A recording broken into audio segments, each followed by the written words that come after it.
Hello friends. आज मैं आपसे अपना दुख साझा करने आई हूँ। एक बच्चा होने के बाद वो बच्चा 1 साल का नहीं हो पाता। लोगों के क्वेश्चन चालू हो जाते हैं, बच्चा कर लो, बच्चा कर लो, बच्चा कर लो। अरे बहन के लिए भाई ले आओ, भाई ले आओ। अरे भाई, आप हमसे पूछो हमारी हालत क्या हो गई है इस 1 साल में। ज़रा हमारा भी दो दुख समझो। बहन के लिए भाई ज़रूर आएगा, लेकिन थोड़ा सब्र तो रखो। हमें तो डिकोट हो जाने दो। भाई बहन के लिए आएगा, लेकिन तब आएगा तब हम खुद प्रिपेयर हो जाएंगे। इसको 2-3 साल का तो हो जाने दो, पर नहीं, लोगों के ताने। परसों मेरी कजिन सास मिली थी मुझे, बस उसके क्वेश्चन चालू। अब तो ये 1 साल की हो गई है, अब तो बहू तुम्हें दूसरा बच्चा कर लेना चाहिए।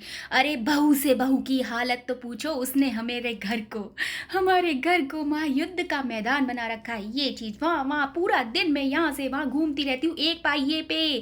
सिर्फ जैसे जैसे मेरी मेंटली हालत बहुत डिस्टर्ब हो गई है। आप लोग समझ सकते हैं मेरा दुख। प्लीज़ मेरी आपसे हाथ जोड़ के विनती है, कम से कम मेरी बेटी को 2 साल का तो हो जाने दो।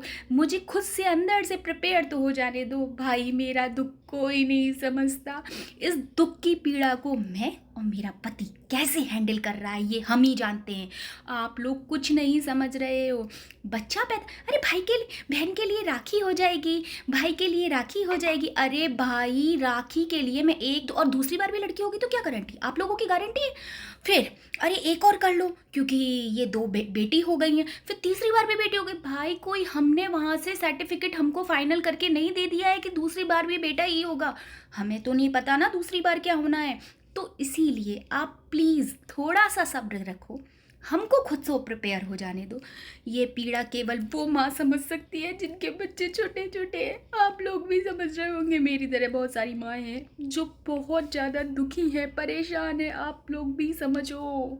बोल दिया ना, अब दोबारा मत पूछना। अरे बॉडी छोड़ दो, ब्रेन छोड़ दो, पति के साथ रिलेशनशिप तो मजबूत होने दो भाई, कि बच्चा कर लो, बच्चा कर लो। हमारा रिलेशनशिप सर्कस के उस भालू की तरह हो गया जो दूर से शहद को देख तो सकता है लेकिन खा नहीं सकता भाई। और आप लोग तो समझ ही सकते हैं, हमारे घर में एक मदारी है जो सर्कस की तरह हम लोगों को रोज नचाता है, मुझे और मेरे पति को। तो ये दुख समझो।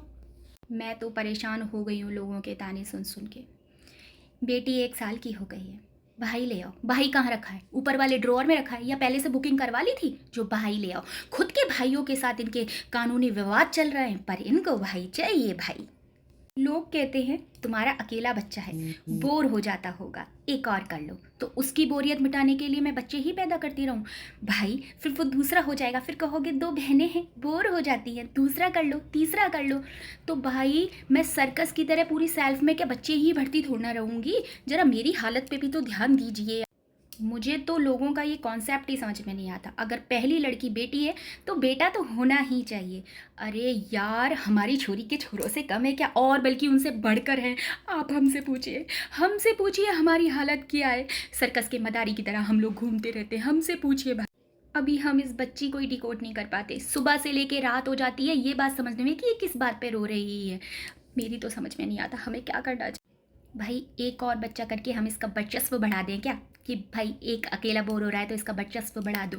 और भाई वैसे भी ये फैमिली प्लानिंग है, पब्लिक पोलिंग नहीं। तो मेरी आपसे दरख्वास्त है, क्वेश्चन पूछना बंद कीजिए उन माओ से जिनके पास एक बेटी है और वो भी अभी छोटी है, उसे बड़ा हो जाने दीजिए। हाथ जोड़ के निवेदन करती हूँ मैं आपसे।